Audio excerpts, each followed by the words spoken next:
गणेश जी का बड़ा सिर इस बात का प्रतीक है कि हमें भी अपनी सोच को बड़ा रखना चाहिए। श्री गणेश का भव्य मस्तक उनकी विशाल बुद्धि को दर्शाता है। जहाँ एक साधारण मनुष्य अल्पज्ञानी होने के बाद भी अपने अहंकार को लिए घूमता है, वहीं बुद्धि के देवता होने के बाद भी श्री गणेश का स्वभाव बहुत ही शांत और सरल है। आज कलयुग में ज़्यादातर लोग दूसरों की बातों को सुनना कम और स्वयं बोलना ज़्यादा पसंद करते हैं।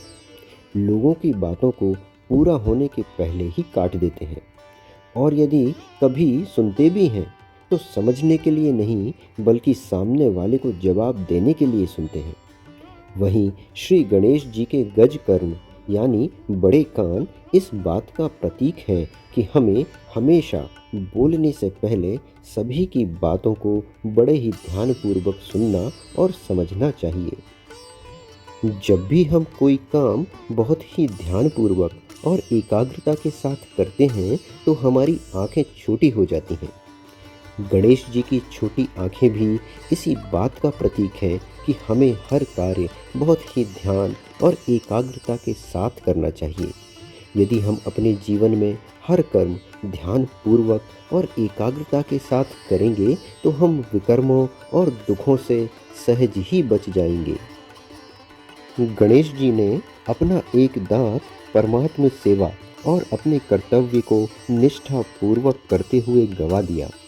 ये इस बात का प्रतीक है कि यदि हमें भी परमात्म सेवा और अपने कर्तव्य को करते हुए अपनी हड्डियों को भी स्वाहा करना पड़े तो हमें इसके लिए कभी भी पीछे नहीं हटना चाहिए।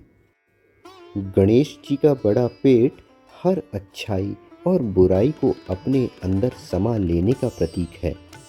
ये हमें सिखाता है कि हमें भी अपने जीवन में आने वाले हर व्यक्ति को बदलने की बजाय उसे उसी रूप में स्वीकार करना है जैसे कि वे हैं। गणेश जी का वरद हस्त सभी को शुभ भावना देने का प्रतीक है। हम जानते हैं कि हम जैसा कर्म करते हैं वैसा ही फल पाते हैं, इसलिए सामने वाला हमारे साथ सही करे या गलत, लेकिन हमारे मन से सभी के लिए शुभ भावना का आशीर्वाद ही निकलना चाहिए। गणेश जी के बाएं हाथ में दिखाई हुई रस्सी मर्यादा के बंधन में बंधने का प्रतीक है। अपने श्रेष्ठ जीवन और अध्यात्म के मार्ग पर आगे बढ़ने के लिए हमें मर्यादा के बंधन में बंधना अति आवश्यक है। जब हमारे संकल्प, हमारे बोल और हमारे कर्म मर्यादा के बंधन में बंधे होंगे, तभी हम अध्यात्म के मार्ग पर सहज रूप से आगे बढ़ सकेंगे। गणेश जी के दाएं हाथ में दिखाया हुआ अस्त्र मोह के बंधनों को काटने का प्रतीक है। हम सभी जानते हैं कि मूल रूप से हम ये शरीर नहीं, बल्कि एक आत्मा है जिसका मूल स्वभाव आनंद है।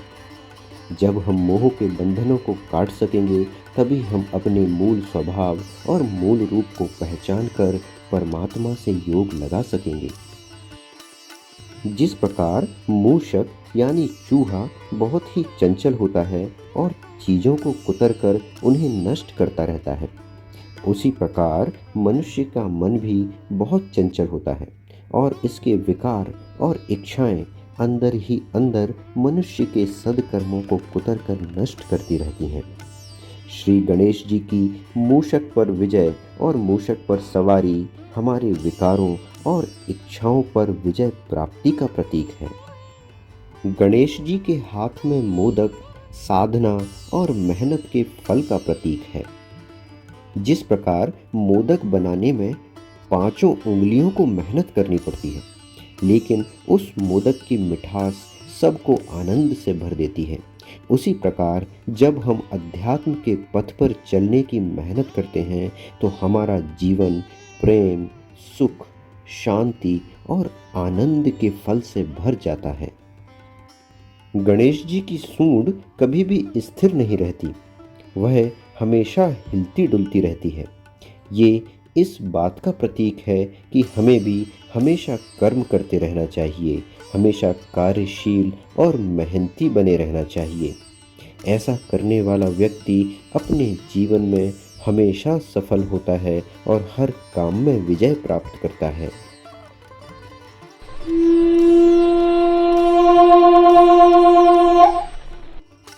धन्यवाद। Thank you.